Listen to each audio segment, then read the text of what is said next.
আমি একদিন আমি আর শেখ আব্দুর রহমান বিন মোবারক আলী সাহেব সিলেটের শাহপরান মাজার এমনি দেখতে গিয়েছি। তো গিয়ে দেখি যে ওখানে ওই মোমবাতি, আগরবাতি, কোরআন মাজিদ, গোলাপ জল এগুলা খুব বেশি মাজারে দেয়। তো আমি সাহেবকে বললাম, যেহেতু উনি সিলেটের মানুষ, আমি সাহেবকে বলতেছি, সাহেব এই যে এত কোরআন মাজারে দেয়, এই কোরআন তো মাজারে কাউকে পড়তে দেখি না, সব তো দেখি কান্নাকাটি করতেছে গ্লাভ ধরে। তো তখন সাহেব বলতেছে যে আব্দুল্লাহ ভাই, এই কোরআন তো সব ওরা পড়ে না, এই মূর্খ মুরিদগুলা সকালে কিনে মাজারে দেয়, আরে মাজারের ভণ্ড যারা এই তার মানে খাদেম আছে, এরা বিকালে রাতে এগুলো আবার ওই দোকানে পাঠায়। এই ভণ্ড মূর্খ মুরিদগুলা সকালে আবার কিনে মাজারে দেয়।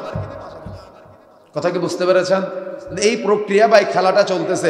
এই জন্য প্রিয় বন্ধুরা আমার, আমাদের মাঝে দেখবেন ওই নতুন বিয়ে করে বর বউ আসার সময় শ্বশুর শাশুড়ি পা ধরে সালাম করে, মুরব্বীদের পা ধরে সালাম করে, হুজুরের পা ধরে সালাম করে, পীরের পা ধরে সালাম করে, দাদার পা ধরে সালাম করে। কি আছে না?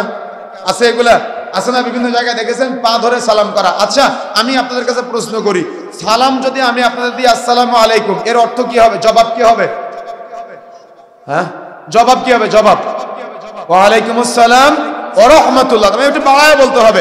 আমি যদি বলি আসসালামু আলাইকুম ওয়া রাহমাতুল্লাহ, আপনি কি বলবেন? ওয়া বারাকাতুহু। একটু বাড়ায় বলবেন, বাড়ায় জবাব দিবেন। তাহলে দোয়া করলে একটু বাড়ায় দোয়াটা ফেরত দিতে হয়। এখন আপনি যে আপনার শ্বশুর শাশুড়ির পা ধরে সালাম করলেন, আপনি যে পীরের পা ধরে সালাম করলেন, এটা ফেরত দিবে কিভাবে? বুঝেন না মনে হয়? বুঝতে পেরেছেন? তাহলে এই সালামটা তারা ফেরত দিবে কিভাবে? জ্ঞানও নাই, বিদ্যাও নাই, বুদ্ধিও নাই, কিচ্ছু নাই, এমনিতে সমাজে চলতেছে। এই জন্য এটা শিরিক চলবে না।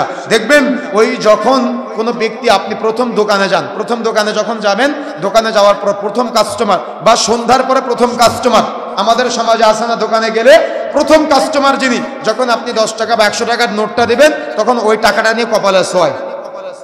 কি দেখেছেন কিনা? কথা বলতে হবে, দেখেছেন না এগুলা? প্রথম কাস্টমার যিনি আছে, ওই টাকাটা নিয়ে কপালে ছোঁয় বা চুমা দেয়। কেন করে এটা বলেন তো?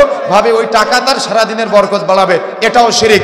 যখন আপনি কোনো দোকানে যান, দোকানে যাওয়ার পরে সন্ধ্যা হয়ে গেলে লোহার কোনো জিনিস বিক্রয় করে না, ওই সুই বা কোনো কিছু বিক্রয় করে না অন্য কোনো কিছু বিক্রয় হওয়ার আগে, এটাও শিরিক। যখন আপনি কোনো বাসে বিভিন্ন জায়গায় সফর করেন, সফর করার সময় সন্ধ্যাবাতি জ্বালায়, অর্থাৎ ওই বাসে যখন মাগরিবের মুয়াজ্জিন সাহেব আজান দিয়ে দেয়, সঙ্গে সঙ্গে বাসা ওই গাড়ির ভিতরে লাইট জ্বালায় দেয়। দেখেছেন আপনারা?